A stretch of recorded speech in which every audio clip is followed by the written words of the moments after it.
So, as you have probably realized, we're doing a novel thing. We're actually taping this one. So anything you will say will be recorded and shared and saved for the rest of eternity. Welcome to the debriefing session.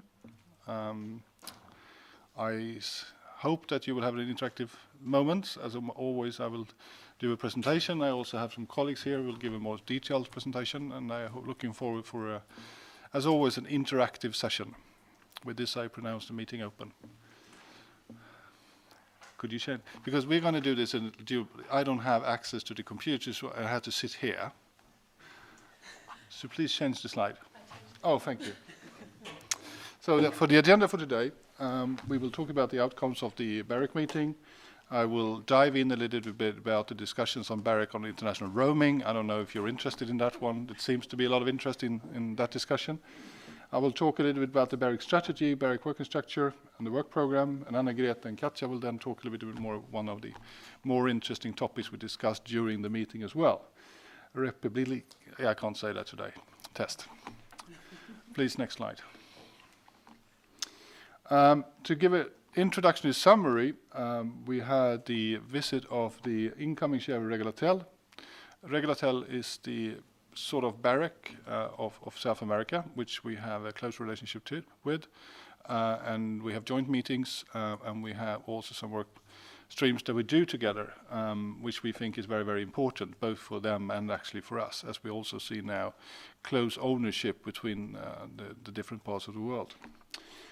We had the initial discussion on roaming. We're coming back to that one. Actually, I will skip this one and go back to the next slide.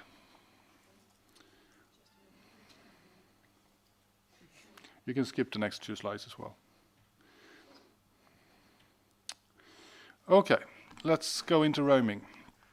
As you probably are well aware of, earlier, a couple of months ago, BEREC received a letter from the Commission asking us to do fact findings about roaming based on the proposal that was out of the European Parliament. And we are in the process of doing that work, and we do that in close cooperation with the Commission. It is a fact-finding thing rather than an opinion. After a discussion internally in the expert working group and then at the plenary, we actually took the decision that BEREC is going to form its own independent view on roaming. The intention is not to be political in the sense it's an expert view on roaming. The plan is to have already this year or the beginning of next year to have some kind of opinion, where we from an expert view look forward to see how we can achieve the goals of lowering the roaming charges and data and voice in Europe in a way that is technically feasible. So we haven't formed that opinion yet, and the work is going on. We also know, as a marketing thing, next week we have in 2 weeks we have the stakeholder meeting here in Brussels. I hope you're attending. That one of the questions will be around roaming, where we also will be asking the stakeholders to give us their views on roaming. We will send out a presentation and some questions before that very, very soon. We think, of course, roaming is an important issue for Europe, for the operators and the European citizens, and that's why we decided to do this independent opinion on roaming. There's been a lot of misunderstandings in the sense that we were supposed to deliver an opinion to the Commission, but that was never the intention. The intention of the work we do to the Commission is fact-finding and nothing else. And that's something we do together with the Commission. Any questions about that? Yes, please.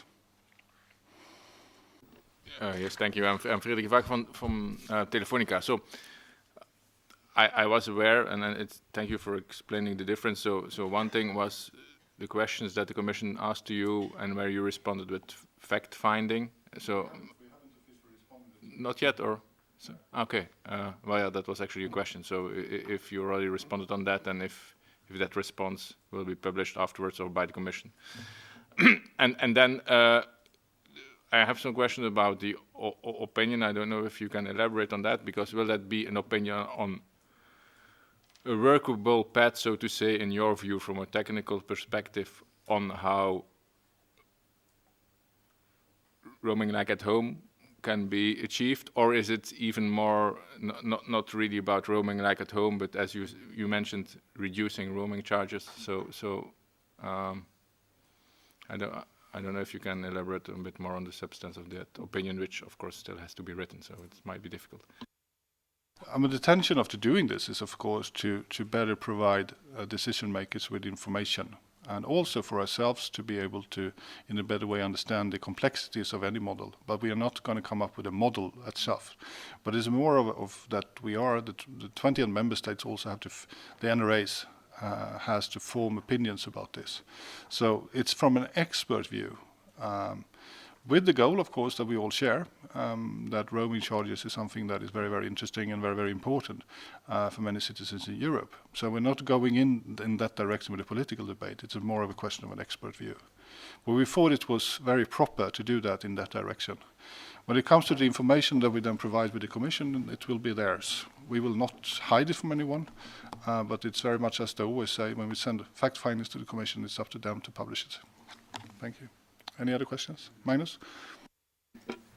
Magnus Franklin from MLEX. What facts are you going to find? I mean, how broad is the fact-finding mission? Is it limited to how the market works, or is it going into what effect it might have on related markets, or does it go into technical issues? What are the facts that you're collecting as well?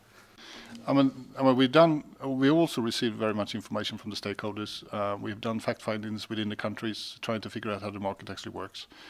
I can't give you an amount of how many pages, because we're not there yet. It's very important also that the Commission gets what they need for their decision-making process, and that's something we do together with the Commission. But it will be it's not an opinion-based paper in that sense.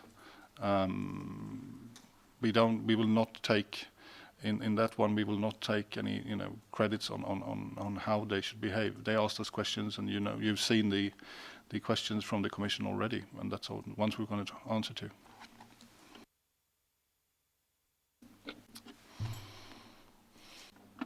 Follow up on the same question, but it's covering only roaming inside the European Union or outside as international is, that's the first one. And the second, you are analyzing the gross market or the whole market? We are limited to within the European countries. Maybe someone will ask us someday to solve the rest of the world's issues as well. And on the second questions, that's why we have opinions on where one of the most important things in any opinion is actually we look upon the effects on different markets and how they do together. I'm not saying that is going to be specifically in the opinion, but it's one of the important tasks that we have to work on. Remember that I think I quote Fatima from yesterday's presentation. Someone told me we are regulators. We're imposing what other people has decided us to do. And we are going to use that view from an expert level to look into it. We are not the policymakers, and we try, as I've said many times, we are working for the legislation, not the other way around. So it is very much an expert view.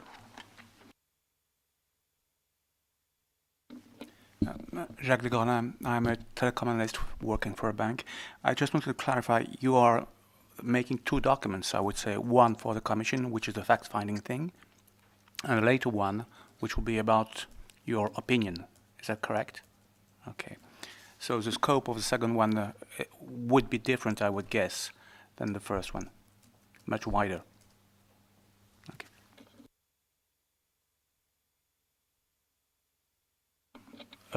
A follow-up question. The calendar of the first letter is expected to be sent back to the European Commission when? Sorry, it's very much up to the Commission. I think that the tentative schedule, and I'm looking at Annegrethe now, is December as well. So it's probably going.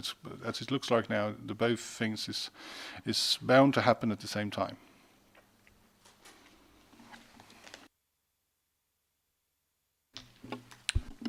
I thought this going to interest you.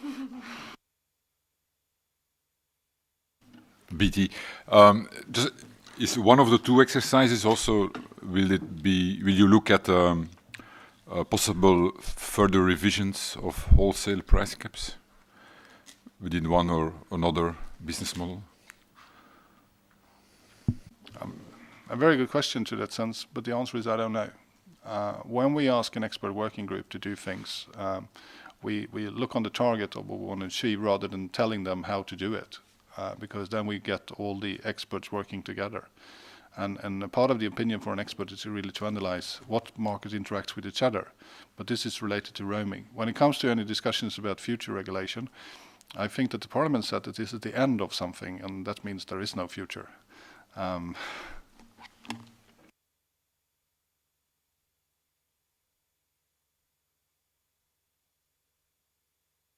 We can continue, and if you have any more questions later, we can take them. Is it okay? Okay, let's proceed. A little bit about BEREC Strategy then.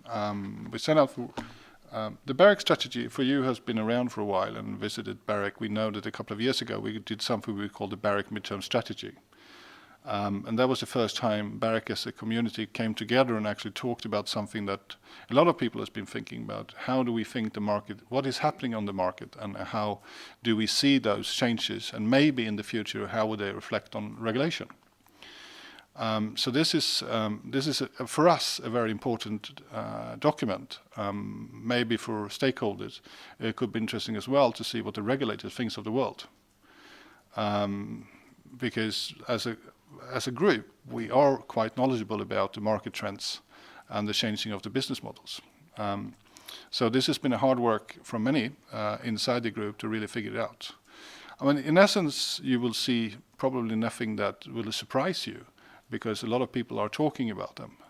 But I would like to draw the attention to some of the things that we see, and that is, of course, the changing business models, where we lightly see that if telecoms earlier was their own business vertical, it's now telecom is loosely said to be a part of an ecosystem, and companies could be valued in this ecosystem in different ways, because they could be different. They could be over-the-top players. It could be operators who's only doing the bit stream or the very low in the value chain, or it could be operators who could be very high up in the value chain who actually does a lot of service providers as well. But I think that is one of the themes in this one, that it's very, I mean, we've gone from a vertical segment of the industry to part of an ecosystem, which people have said for many, many years.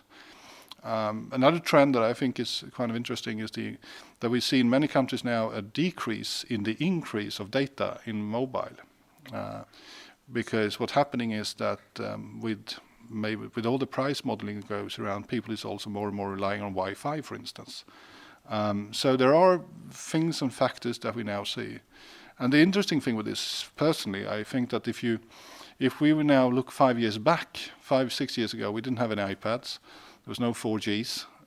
There was no 7 years ago. There was no Wi-Phones. And what we're really trying to achieve is to thinking of how the world is going to look like in the next 5 years, and that's going to be it's going to be a lot of change over the next couple of years.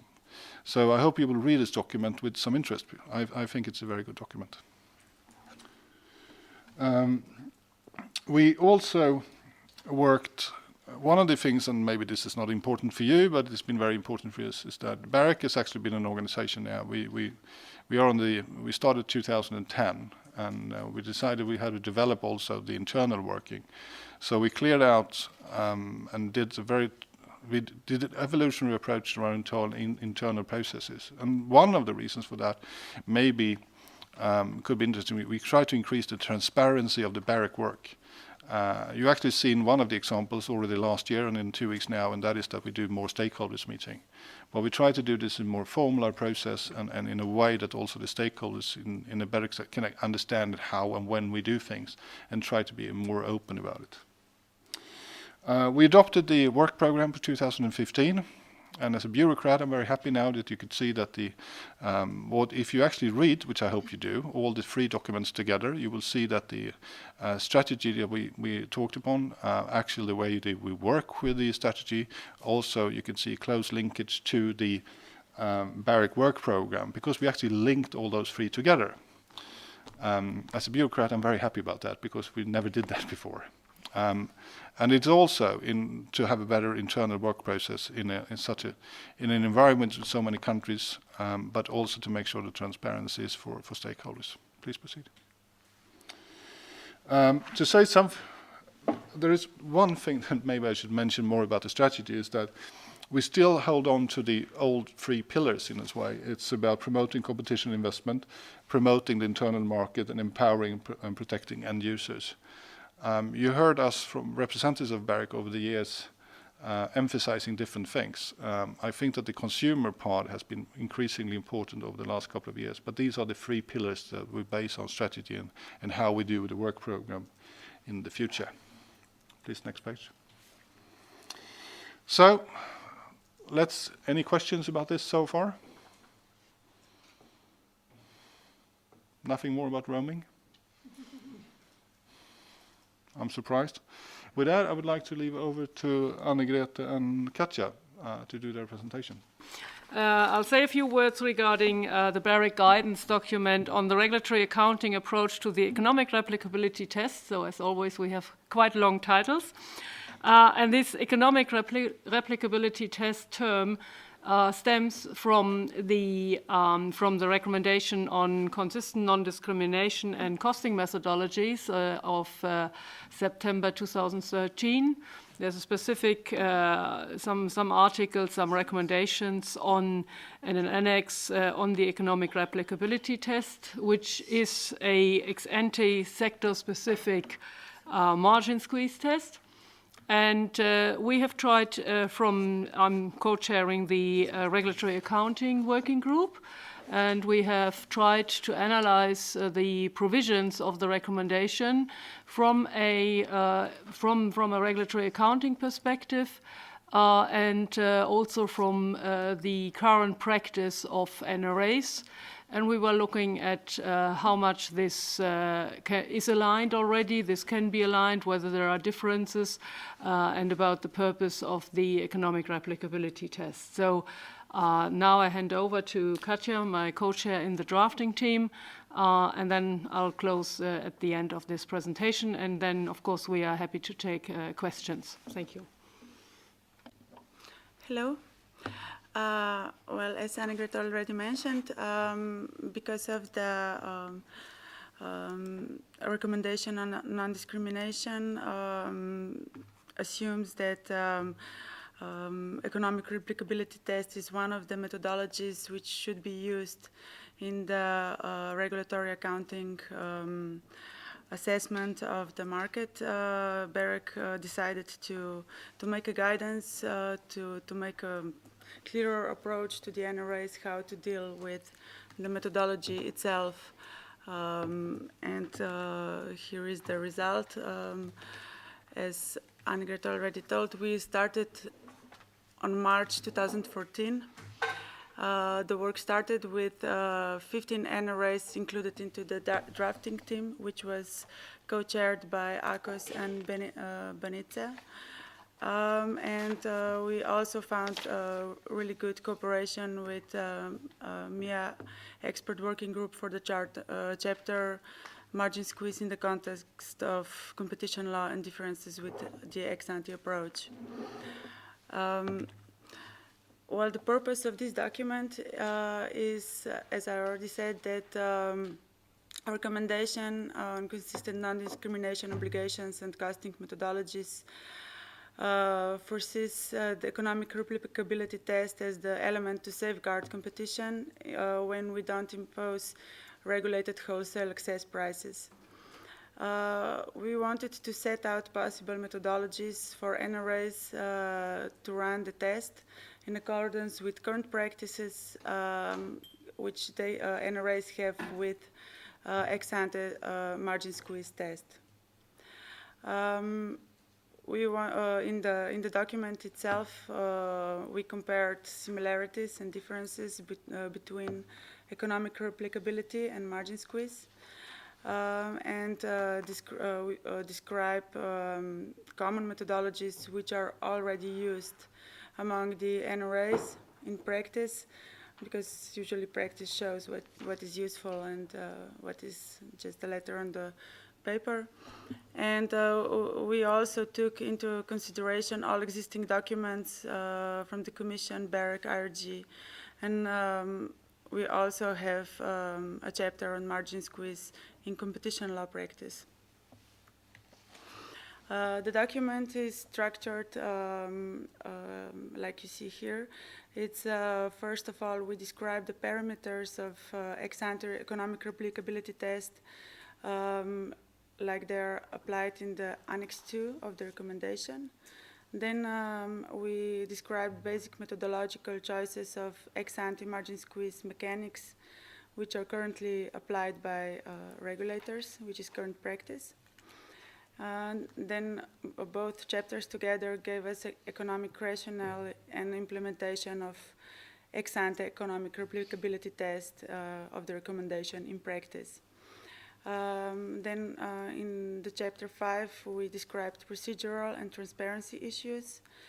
And in chapter 6, we described the differences between ex-ante and ex-post approach.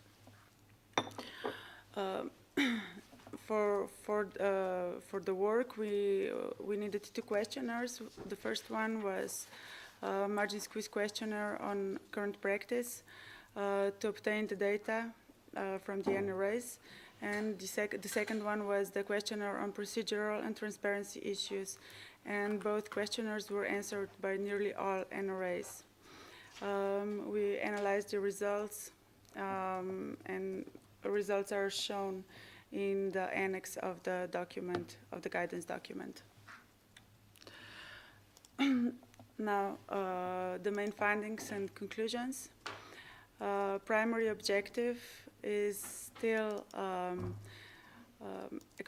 ex-ante economic replicability test is to safeguard competition where no other cost-oriented price regulation is imposed. Then RT test is used to ensure non-discrimination, transparency, and prevention of exclusion from the market. We defined the test that economic replicability assesses whether S&P operator retail price of the flagship product or products considered relevant by the NRAs, that is dealt now then in chapter 5 in procedural issues, is that retail price covers the regulated wholesale costs, non-regulated input costs, and retail costs, and that is also like you see in a formula down. Level of efficiency of the operator. Majority of NRAs use RIO or adjusted EEO test as the preferential level of efficiency, while the recommendation starts with the EEO test, but allows some scale adjustments if the S&P operator has frustrated the market entry. So this is, I think, the highlight of our guidance, where the adjusted EEO is a preferential test for the NRAs or RIO. A relevant cost standard, we found out that categories of costs which are mostly used by NRAs for the regulated wholesale costs are LRIC plus. Non-regulated input costs are the same methodology, while the retail costs are FATs, which are extracted from the S&P operators' separate accounts and adjusted in case of RIO or adjusted EO. But we have to bear in mind that NRAs must ensure consistency when using of this combination of different cost standards. Depreciation method. Any relevant depreciation method is applicable, while straight line depreciation is chosen by mostly all NRAs because it's the most practical. Reasonable profit. All the NRAs they are using WACC, which is preferred option to calculate the reasonable profit. It should support the efficient build or buy signals the investments from alternative operators should be stimulated when they're efficient, and there should be a non-negative margin on the retail price of the product. So an efficient operator would be allowed to earn a reasonable rate of return. Okay. Retail costs, the guidance document added some cost categories to those which were already in the recommendation. So besides marketing, customer acquisition, billing, there also customer care, bad debt, distribution of equipment, product development or management, with reasonable markup for common costs are added. And cost categories depend on the tested retail product. The average user is defined by the relation between wholesale, retail, traffic, and pricing.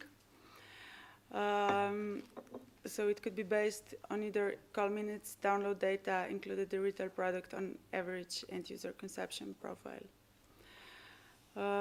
Regulated wholesale costs, wholesale prices from the S&P operators on the reference offer are on the BEREC Plus cost standard approach, where there is only an excess obligation. NRA should consider the excess price that the S&P operator effectively charges third-party access seekers, what is usually in the reference offer as well.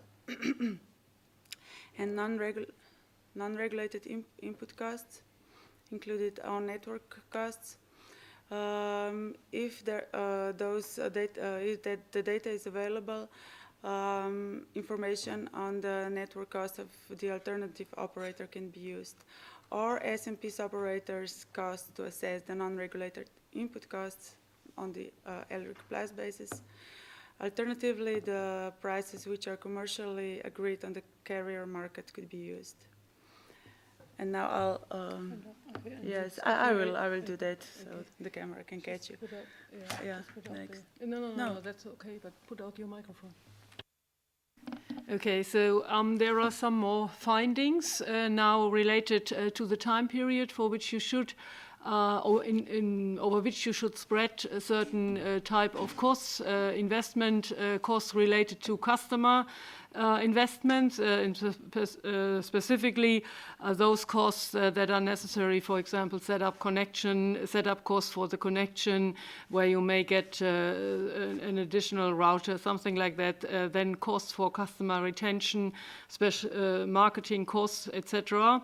What most NRAs do is, and also the recommendation advises in that direction, is to spread those costs evenly over the expected average customer lifetime. Now that's quite a common approach.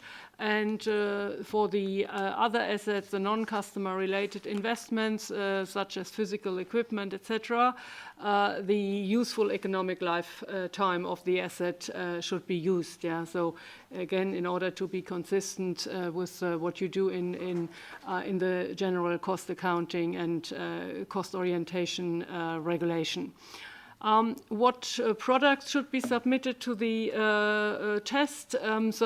The recommendation mentions the so-called flagship products. I guess, meanwhile, most of you know this term quite well. It's a term originally coming from marketing speech. And by this, usually you mean products that generate the highest revenues or have the highest market share. The recommendation also mentions, for example, those with the highest advertising costs to indicate this is the new kid on the block. and that is the important on which you should focus, because we have to remember the recommendation is in relation to the to new services stemming from NGA, fiber networks, etc. And so this is what should be looked at. However, currently most NRAs submit a wider set of products, of retail products, to their ex-ante margin squeeze tests, simply due to the fact that it is mostly used as a complementary tool. And also to cover certain relationships between the products. So in order not to miss, let's say, cross-subsidization. This is then already coming to the third point that we see here, the level of aggregation of products. This is important to assess for the assessment of competition problems in the retail market.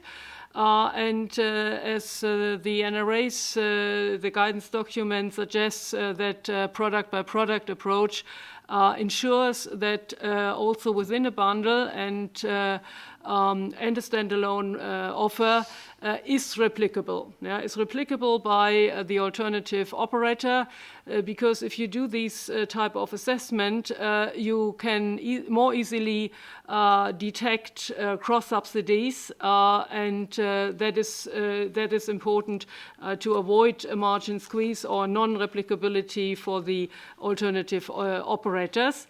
However, of course, if you take a higher level of aggregation, if you are not going down on a product-by-product assessment, then you may assess may figure out the efficiency gains more explicitly. So that's the difference between a product-by-product approach, which focuses more on safeguarding competition, on creating a level playing field, and an approach with a higher aggregation level, which focuses more on certain efficiency gains, and therefore has a kind of slightly different approach, slightly different purpose. Okay, so the next slide.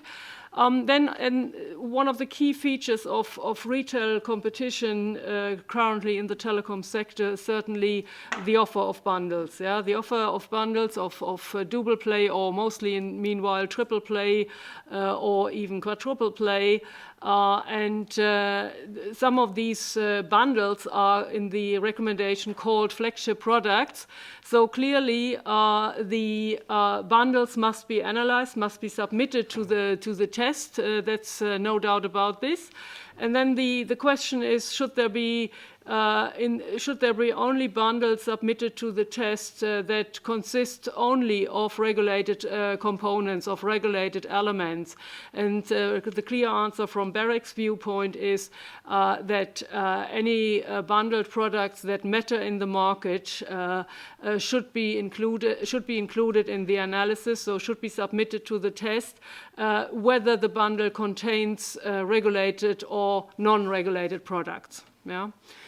So that's our view here, and that may also vary quite a lot across markets in member states. So therefore, you may have to draw the test slightly different depending on your national circumstances, and of course on the offers actually in the market, yeah, that you want to test.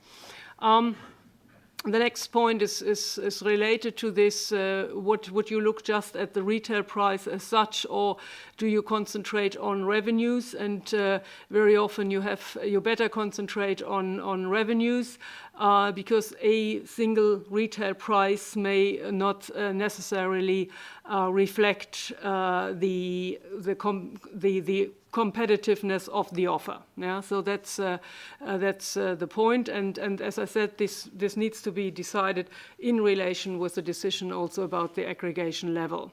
And of course, if you look at bundles, if you have a certain aggregation level, then by nature nearly you must take the revenue of the bundle rather than the individual price. One feature that characterizes also a lot the competitive developments in retail markets across Europe is the use of promotions and temporary discounts. Of course, this is something which benefits the customers, and of course, therefore, it is not bad per se. That's absolutely clear. However, it is a very, very powerful element and could be a signal of anti-competitive behavior. So what NRAs currently do is that they include in different methods promotions and temporary discounts. So temporary discounts are these kind of discounts which you get before Christmas or at the return of the school year or things like that. And they need to be factored in because they can reduce and are intended to reduce the retail price considerably, and therefore BEREC thinks that they need to be taken into account as an important element of competitive behavior. However, again, there may be different approaches to this, different ways of taking it into account, and also, of course, you need to see which elements here, which discounts are the most important and the ones that most influence the market development. So that should be taken into account. An aspect that we come back in a minute again is something that is very important, especially in the context of promotions and temporary discounts. If the discounts tested are considerable, or the NRA gets the feeling that this may have a negative impact on the development of competition, they can consider, for example, an so-called ex-ante communication obligation of the intended offer by the SMP operator in order to ensure that the offer is not launched, because usually an attractive offer that is launched can be taken back only with difficulty. So therefore, once it is in the market, it inevitably has the probably negative effect, and therefore this could be prevented, for example, by an obligation to communicate ex ante. Before I come to the procedural aspects, I want to shortly mention one aspect about geographical segmentation, which you also find in the recommendation in the annex in particular. And the key here is that in different geographic areas, different sets of wholesale products may be appropriate and may be used. And therefore, even if you have a national market and not divided into, segmented into sub-markets, you may need to run the test according to different geographical areas in order to reflect that the wholesale costs for the alternative operators may vary according to the wholesale products they need in particular for this to be able to compete in a specific area. So that's what needs to be mentioned here as well. However, there are very few NRAs currently that already have a model to segment the market and to have different geotypes of areas, urban, for example, suburban and rural, and have different tests for the different areas, depending on or factoring in different sets of wholesale products used according to the areas. Yeah, very, very important aspect in terms of competition and potential differences in the competition conditions in a country. So now I'll come to what is basically in chapter 5, and where it's quite interesting also what the recommendation says. It's about the procedure for this ex-ante economic replicability test. Because the recommendation clearly defines the test as to be done ex ante, so before the final go can be given. However, the question is, how is this done, and what are the powers of the NRAs to stop an offer in case a margin squeeze is found, yeah, once the test is run. So the first clear message of the recommendation, and NRA's BEREC agrees with this very strongly, is that there must be a transparent procedure for the economic replicability test in place, so that all operators are aware of how offers will be tested in these economic replicability tests, in this ex-ante margin squeeze test. They can be included or should be included in the market analysis and remedies decision. They may also be in a standalone version, but usually I guess the NRAs would include them in their market analysis remedies decision, because it is a sort of remedy. Yeah. On the other side, and that's also mentioned in the recommendation, let's say the test in general and should be outlined, the procedure.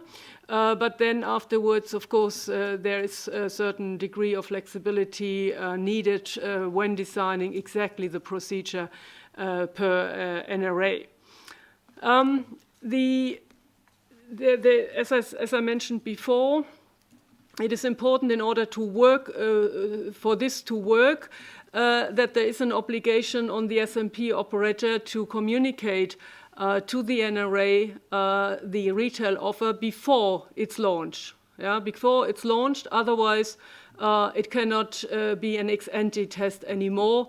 And as I said before, once a retail offer is launched, it is difficult to get get it out of the market again. And of course, this is not what we want. We want the customer to profit. But at the same time, of course, we want also that that there is a level playing field for competition, so that SMP operator and alternative operators can compete on an equal footing, on an equal basis. The recommendation then refers to Article 10 of the Authorization Directive, yeah? Not of the Access Directive, where you usually find the remedies and the provisions for remedies on the wholesale market. This Article 10 of the Authorization Directive empowers the NRAs to ask operators to provide additional information, yeah, in order to run the test. And in particular also to update information on costs and on volumes. Yeah, that is very important as well. Now comes, let's say, the critical moment. What happens if the NRA finds a margin squeeze, so that the ERT is not compliant with the economic replicability obligation of the recommendation on non-discrimination and costing methodology? Clear message is the squeeze must be eliminated. And that means that BEREC considers that the NRA should request the SMP operator in this case to eliminate the squeeze either by amending the wholesale price and or the retail price so that the margin is sufficient, or to withdraw the retail offer. Yeah, this can be done based on Article 10 of the Authorization Directive. Which foresees that NRAs have the power to use proportionate or to impose proportionate measures in case the SMP operator is non-compliant. And these proportionate measures can also include fines. However, it's difficult to impose fine on something which not yet has happened, because the ex-ante margin squeeze exactly is intending not to let the margin squeeze happen. So that's exactly also one of the differences with the ex post margin squeeze test of competition law. However, the overall purpose, of course, is always the same: to safeguard competition and to ensure that alternative operators or competitors, more generally speaking, are in a position to compete and have the breathe and have enough space to breathe. Yeah, so that is clearly the purpose of both tests. This is where what we found in the procedural part. You find this in chapter 5, and the analysis of the competition law margin squeeze tests and the differences is in chapter 6.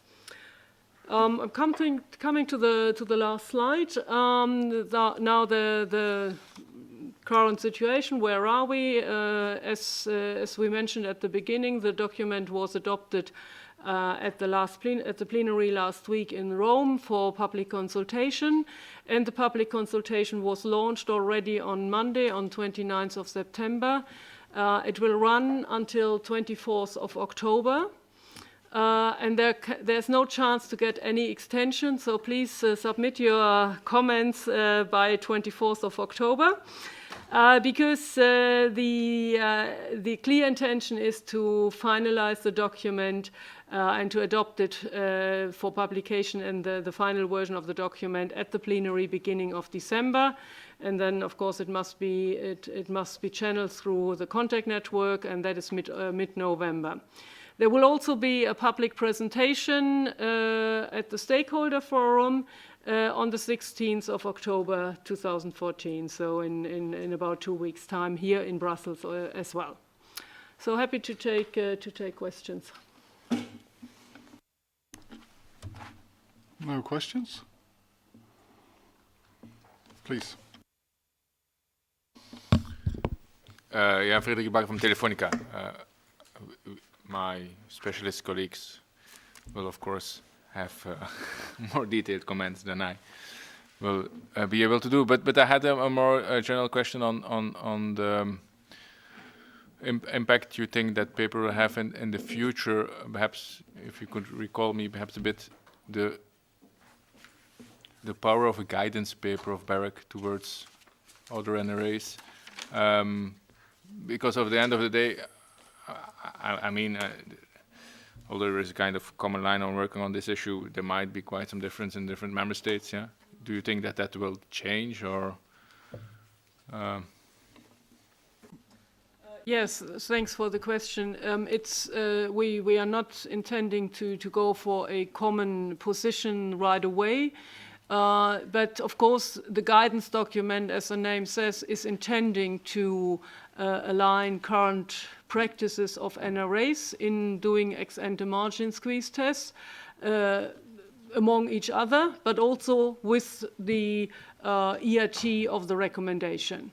Yeah, so to go in the same direction.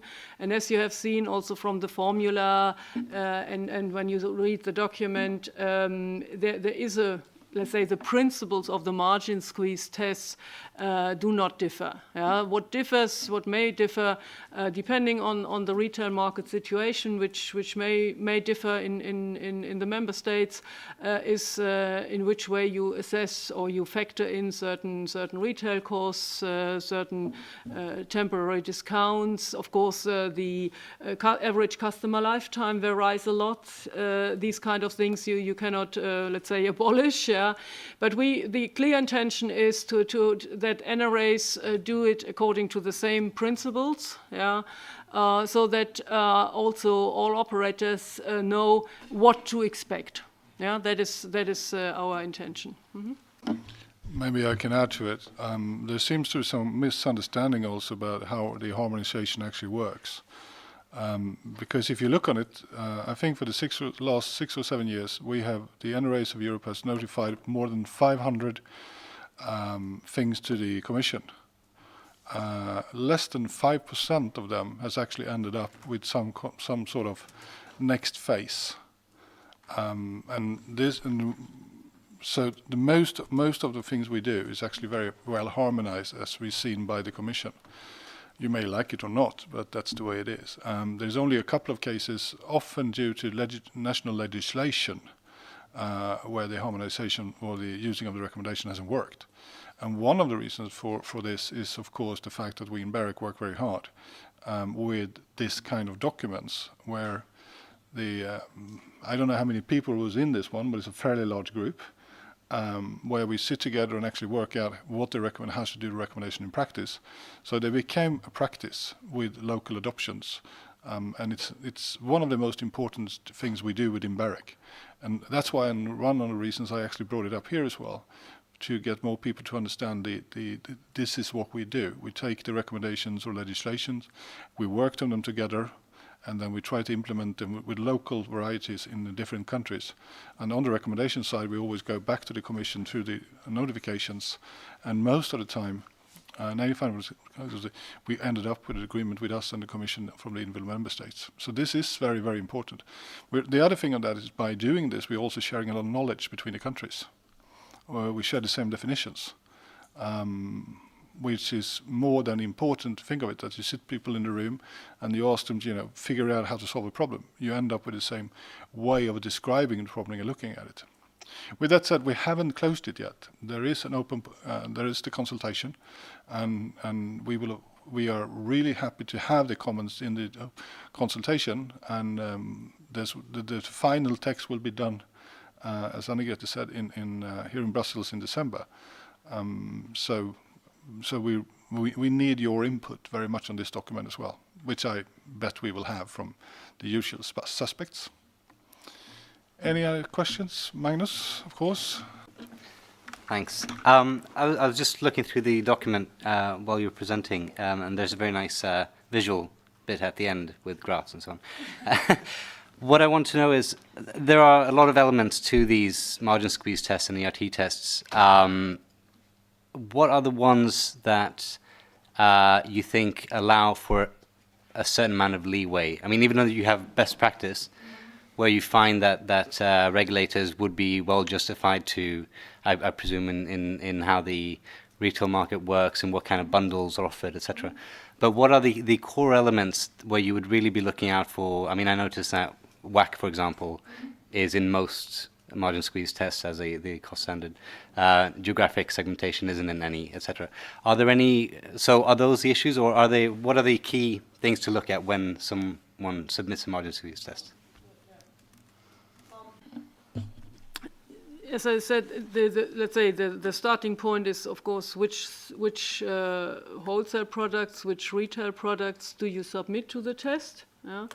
And the recommendation, I think, has a let's say a narrower approach than what we currently do as NRAs. Yeah? So that may be a difference here. That we have pointed out that may also stem from the fact that currently NRAs do it as a complementary tool to analyze in case of cost-oriented price control. The recommendation focuses on flagship products and on the most relevant NGA wholesale products. That is from the scope of the recommendation, and intends to use the test in particular for the narrower set of products but also as a, let's say, in connection with the fact that in that case you should not impose wholesale price regulation. Yeah? And then the ERT is an element of safeguarding competition. It's particularly outlined in the recommend number 56, and it needs to be seen, of course, in conjunction with the other elements of the recommendation, and that is, for example, the EOI, the elements of technical replicability, but very important also the economic replicability test on which our approach focuses here. So I think that is, let's say, that is a starting point where there may be differences in what NRAs consider relevant as the most relevant products, and in what is relevant in their view for the development of the competition in the retail market. And I think, yes, you have mentioned, of course, the parameters. The parameters, they are the same everywhere. Only the value of the parameters may vary. And I think, as always, ultimately it's a matter of assessment, of discretion, where the NRA would draw the red line. Yeah, so I think bearing in mind, of course, the clear purpose of the economic replicability test according to the recommendation and according to current practice. I think that is to be stressed in both cases. NRAs and the recommendation foresee it as a test to safeguard competition, to ensure competition.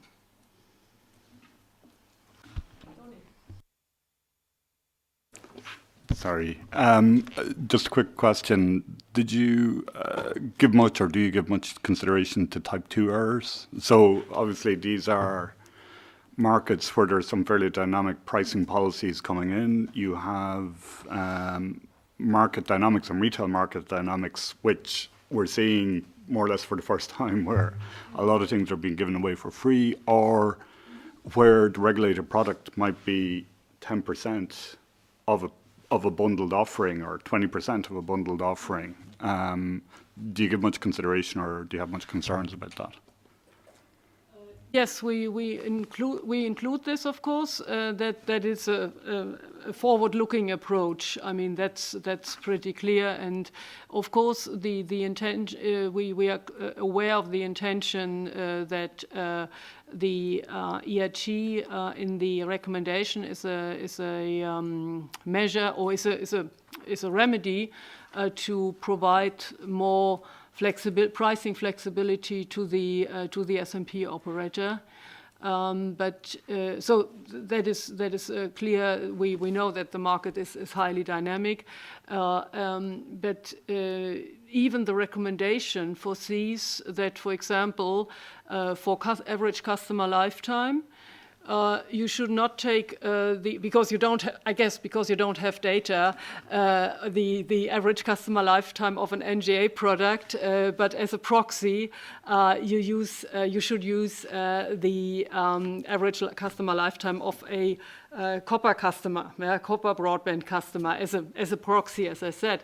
So I think it is important to recall that you cannot separate completely the dynamics in terms of NGA market, because both on the wholesale level and on the retail level, copper and fiber products are in the same relevant market. Yeah, it's in market 4, or in the future market, I don't know, 3A and 3B.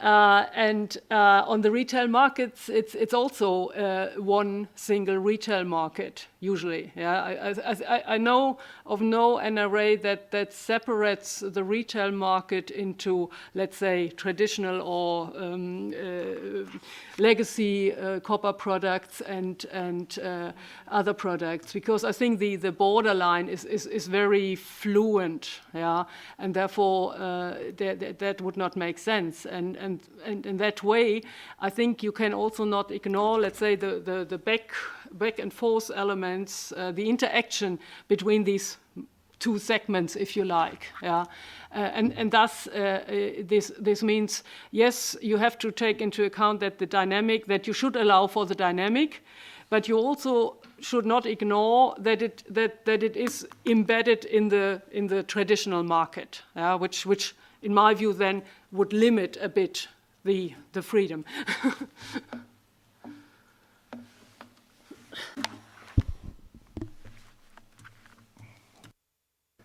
One more follow-up, and this has to do with the chapter on the interplay with competition law. I think I'm stating the obvious here, but just to make sure, the purpose of these tests is not to, let's say, clear an operator from an anti-competitive practice. So just because something has been cleared under a margin squeeze test doesn't mean that there isn't a risk that a competition authority then steps in and says, actually, yeah. Cannot be done. The competition law competence, in particular of the European Commission, always prevails. And there's also a specific recommend provision in the recommendation saying that the ERT test is without prejudice to competition law intervention. And that's, of course, clear. We cannot never outrule this. And also the ECG jurisdiction, the rulings of against Deutsche Telekom and Telefonica 2010 and 2012, I think, clearly laid down the applicability of competition law also for sector-specific markets, or markets that are sector-specifically regulated. This we cannot exclude. Yes, please. Thank you. Aurélie Doutrio from Orange. If you allow me to come back to roaming for last question. Okay. So I understand that there will be two papers. One from the Commission, they will decide whether or not to share what BEREC will deliver to the stakeholder. Fine. On the opinion, before adoption, will there be a public consultation with the stakeholders? Yes and no. To that sense that on next week, on 2 weeks when we have the stakeholders meeting, we will bring questions and kind of status report on where we are right now. We will take that in and channel that in as well. But there seems to be an interesting time as well for someone. So we're trying to get the opinion out if it's possible, we will make the opinion publicly available in December. So the answer is actually yes and no. We really would like to have. We've had a lot of interventions with a lot of operators around in Europe already, but we'd like to take the opportunity in 2 weeks in this meeting. But then we will go into the opinion work. We are developing this since last Friday, really. So it's a fairly short period of time. Oops, sorry. It's okay. I'm very used to getting cut off. And after that, after we form an opinion, there is always a consultation period. And after we've done an opinion, we will publish it for consultation. That is we form we will do this the way the machine BEREC always done it, which is probably what Magnus is going to write now.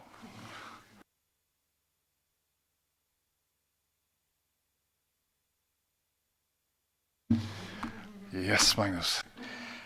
Just to follow up on the BEREC machinery. No, but I'll have to quote you on that.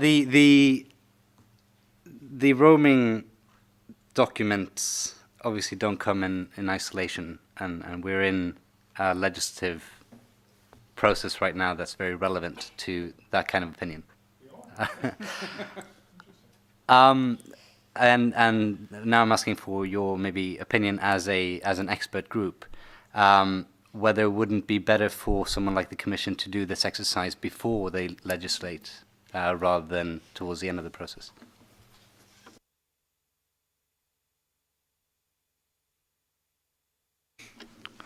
Whatever I say now will be I will not even comment.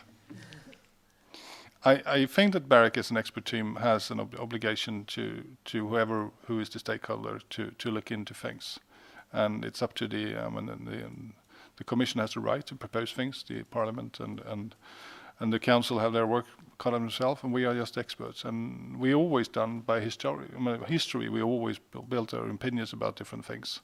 Yes, we are sort of aware of a legislative process around this as well, but we also think it's important for ourselves. Because on the other end of this one, whatever regulations that will come out of any legislative proposal, we have to work with, and that is very good for us to prepare ourselves and know more about it, and that's a continuous work. So I'm very happy about the solution. Yes, another question. Just since we're back on roaming, if we assume that there's a price point in this document, for instance, will it have a different methodology applied? Because if you like, in the previous iterations, BEREC have, taken the different pricing, particularly wholesale prices, looked at a series of cost inputs and said, look, on balance, I don't think anybody's losing money here. essentially, simplifying. But in a way, we're into an end game where it's not about, it's picking a price point or a markup which is zero. So I suppose the question is, will you be using a different cost methodology, i.e. cost plus, rather than this sort of, I would say, not heavily defined cost methodology used in the past? I mean, the question you ask is it's an important one. It's one of the things you have to have an opinion on. And we're working on an opinion. And we will come back to you when we have an opinion. I mean, without making, we are working on it. And the need to speculate, I don't think that I can actually tell you the answer to your question today, because we have a big amount of people, very intelligent people in the expert working group who handles this, who's really trying to understand the pros and cons and trying to understand how the market looks like, and all achieving the same goals. But I'm very confident about the team and how they are doing it. And then we will have discussions also among our heads in the plenaries. We will actually do some making sure that we have enough time for that discussion as well. It is an essentially important discussion for all of us. In that sense, but I will not speculate when it comes to what the opinion will be, because there's no need. I'm very, I trust the system that we're working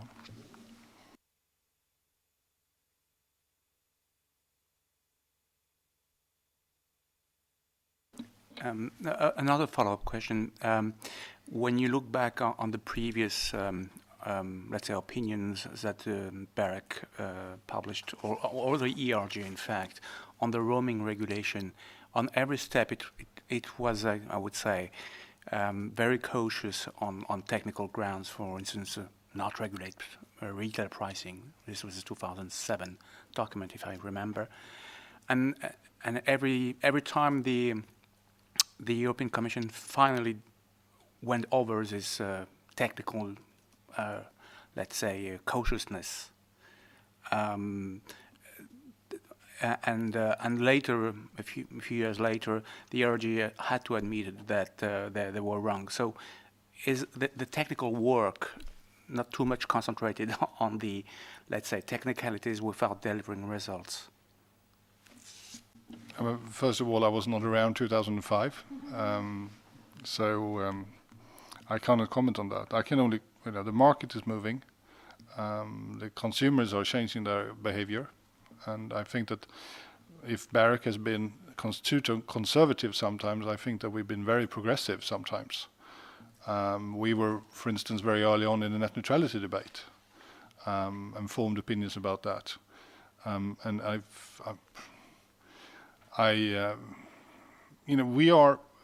if we are seen to be conservative and cautious, it's because we actually care about the citizens.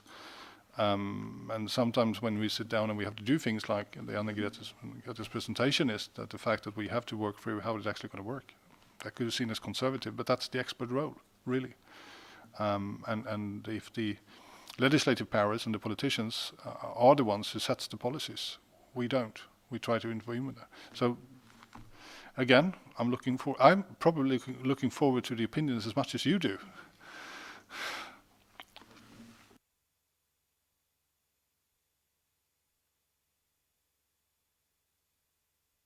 Any more questions? I just want you to I hope you come for the stakeholders discussions in 2 weeks. I don't know if we have any space more, if I do any more invitations, but I think it's going to be, it's closed, yes.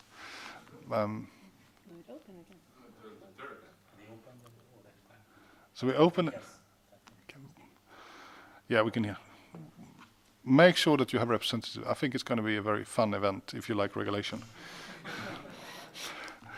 With this, if there is no more questions, I said thank you very much for this meeting, and I'm looking forward for my last meeting here in Brussels in the end of this year. Thank you very much. Bye.